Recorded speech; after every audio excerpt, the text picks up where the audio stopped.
ماشي اهو، ماشي اهو، ماشي. طولت طولت طولت طولت طولت طولت طولت يعني، طولت يعني. ما تخليش الحماس يخلي الكوره اسرع منك. ارضيه من محمد وانطلاقه من ناحيه الشمال، يلمها تراوري رقم 2، حطها طويله هناك خالص في اليمين، خلي بالك.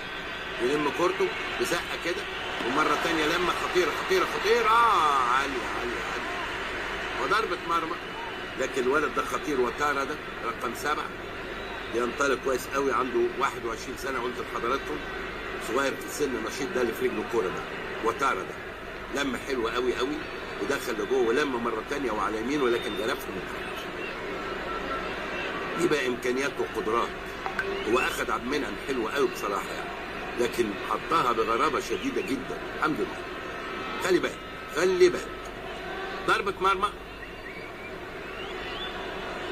حمدي فتحي يسقط كرة عميقة، مصطفى محمد يا ولد يا لعيب، عامل شغل حلو قوي مصطفى في الدوري الفرنسي الحقيقة. محمد هاني يرجع لرامي ربيعة اللي ثبت أقدامه تماما في النادي الأهلي وفي منتخب مصر حقيقة يعني. طبعا ياسر إبراهيم لعيب رائع جدا، لكن خلاص اللي يركب ويشتغل سيبه، اللي يركب ويشتغل سيبه، ما تقعدوش.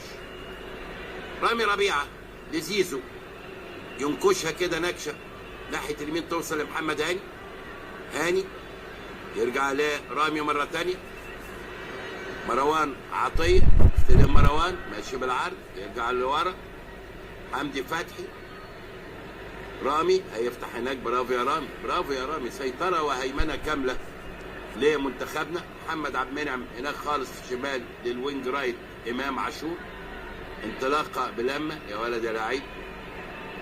عبد المنعم يرجع مره